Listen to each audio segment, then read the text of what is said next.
Afternoon, Jannine. How are you today? Fantastic. I think it's Friday afternoon, so yes. It's always and the sun is out, believe it or not. I think there's a named storm on the way. However, the sun is out right now, so I'll take that. Jannine, thanks very much for taking time to talk with me today. Welcome to the Business Spotlight. Could you tell me a little about yourself and your business to start with, please? Well, I'll talk about the business. That's easier. Waddell Media is an independent production company, and we make factual entertainment and factual documentaries for the main broadcasters. So for BBC, Channel 4, bit for ITV, Sky, Discovery. We work in the UK, US, and Irish market.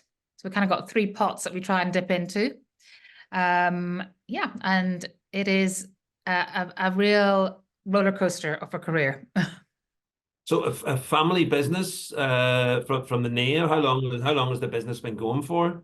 Business has been going for about 35 years. It was set up by my father. And he set it up right at the start whenever independent production was just starting in the UK.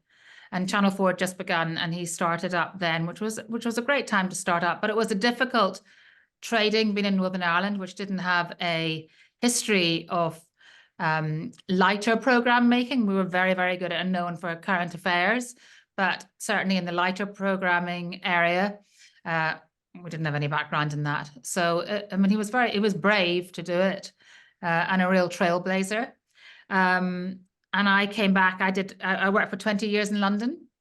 And like most people, Was it a media background in London, yes, Jannine? I worked. Yeah, I actually ran all the holiday programs in the BBC. Do you remember the holiday show? Jill Dando and then Craig Doyle and all the spin-offs. So for the last 4 years, whenever I was in London, I worked in the BBC looking after all of that. And then I said, I'm actually going home to Northern Ireland. And they were like, you're doing what? And now they'd be actively pushing you out the door to go back to Northern Ireland. So times have changed a lot. But really, it was family that brought me back, having young kids. And I was becoming a very, very pushy mum in London. And I thought, oh God, this is to get into the right schools and everything. And I thought, no, education is a lot cheaper and a lot better here. So in fact, my husband, he's Scottish, but we lived in London. He actually came here for a year. We were both working television, and he commuted to Northern Ireland for a year to see if he would like it, because I thought, I don't want to get blamed for making us move. So he really liked it, took to it really quickly. And then I was like, oh, are we really doing this? Oh my God. And yeah, we did. So he did it, and he still loves it here. He still loves it. Yeah. Good stuff. So tell me a little about your target market. What sort of people? You said about the three pots. Tell me a little more about that.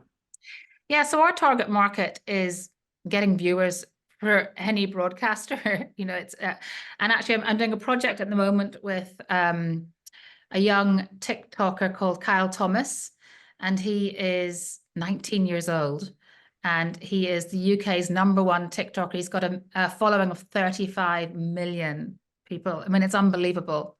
And he's based in Northern Ireland, and he's opening an animal sanctuary. And we're doing a film with him to see if we can transfer him from TikTok to television. And obviously the BBC are really interested in this, because can we bring that following? Because the BBC have got older viewers, they need younger viewers, and can we bring some of Kyle's following? If they do this, listen, I could probably retire if I could get this sorted properly. So anyhow, that's very interesting. So it's about trying to reach those people. It's so important, that key proposition. And now it's the industry's changed. It's not about the linear schedule. It's not about what you're looking on, saying, oh, it's 8 o'clock, so-and-so's on, Escape for the Country or DIY SOS. It's about what is that image that's going to drive people to the player. Go and look it up. What is that arresting image that's going to make them click on your program? And we spend more time debating that and debating the title of the show now than nearly the content. That's more important. I really like the concept of the TikToker on a TV show, and I wrote down the name because I've never heard of him, but I'm not his market, I guess. But I bet you when I speak to my 18-year-old son or 12-year-old daughter, they'll know him for sure. Right. For sure, definitely they will. They will. And how do you stay connected to your customers? So it's through hearing about people like Kyle. It's through being, you have to be really nosy to be in television and, you know, keeping on top of who's going on, and access is really important to us. So we are quite good at getting access to difficult areas. I mean, it does completely and utterly take up all your time. So you have to go out and meet people. You have to be super interested in people. And it's hard to think, because Northern Ireland is quite, it's not big, it's very rural. So you have to, for instance, you know, I got access to Sotheby's International Realty. And that was just through a lot of persistence. But we had made a show with Sotheby's RM. Sotheby's, the classic car division of Sotheby's. And then I went back to them about their property, and kind of, it took 4 years to actually get the guy to agree to it. And then you have to get Channel 4 to agree to doing it. But now we're on our 3rd series of Britain's Most Expensive Houses. And that's the model we want. If you get that access and it starts to work, and then you get a returning series, then it starts to make proper business sense to us, because not only then do Channel 4 take that series and transmit it, but then we can sell it to the rest of the world. And that's kind of good money. That's good money to your bottom line. And if you think about your business journey, what would you say has been the biggest surprise along the way? The biggest surprise is that the technology changes really quickly. I mean, the business changes enormously from how we edit. Every day is surprising. Some people we meet are surprising, and the challenges we have are surprising. So it is, as I said, it's a bit of a roller coaster industry. I don't know what the biggest surprise is. It depends what day of the week you get me on. And what would you say has been the best piece of advice that you've ever been given around business? And a lot of people love, okay, this is the best piece of advice. It was don't sweat the small stuff so much. And I always do, by the way. But, you know, there's like, forget about the small things. Just keep yourself focused on the big things. And I've been told that a couple of times by a couple of different people. And I think that's really important. Don't get caught up in the small little things that drive you mad. And you know, if there's a legal case, do not get emotionally involved and all of that. Try and put that to the side. The moment you start getting emotionally involved in that, you're down a rabbit hole that it's really hard to get out of. And think about a time when you would say you've been at your absolute best. Tell me a bit about that. But I suppose it's, you know, your best is when you're really happy and you're winning commissions and you're making shows that you're really passionate about. And I think in this industry, if you're not passionate, if I couldn't get up and think, I'm really interested in what that TikTok, you know, what Kyle is doing with his meerkats. If I'm not interested in that, then it's not going to work. So it have to be driven by passion. And I think I did another series, and as I've got older, I think I like working with animals more than people. I did another series called Work in the Wild Side. And that was about British people who had moved out to South Africa to rescue, rehabilitate, and release wild animals.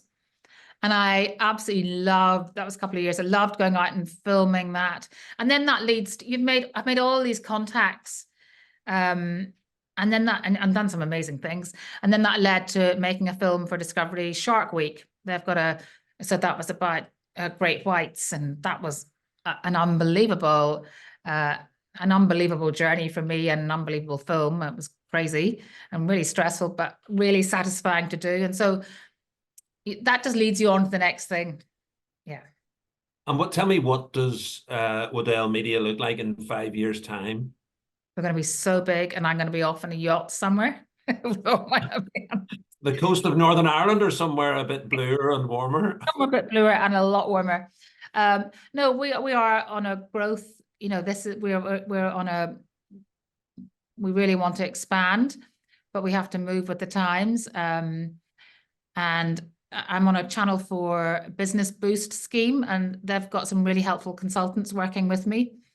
So really interesting people who are just telling us how to do things in a slightly different way, which has been really invaluable, because you've got to, and I think whenever you're running a company, it can feel a bit lonely, and maybe even a little bit more lonely as a female running a business, and you think, oh my God, am I doing this right? But whenever you get to talk to the other people who just give you a bit of confidence sometimes and say, yes, of course you can do that, or connect you can feel a little bit isolated here in Northern Ireland, and you're just terribly grateful to people, and they go, what? You know, it's not like that in the States.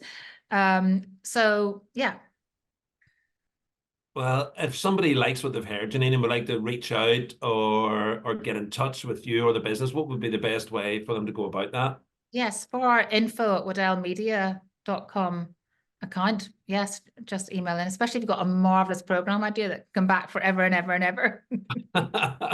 You never know. If you put it out, it's now out in the universe. So, look, Jannine Waddell from Waddell Media, thanks very much for sharing your story and your time with me this afternoon. I wish you all the success. I'm looking forward to about Kyle Thomas and his meerkats. You've got that earworm is in my head.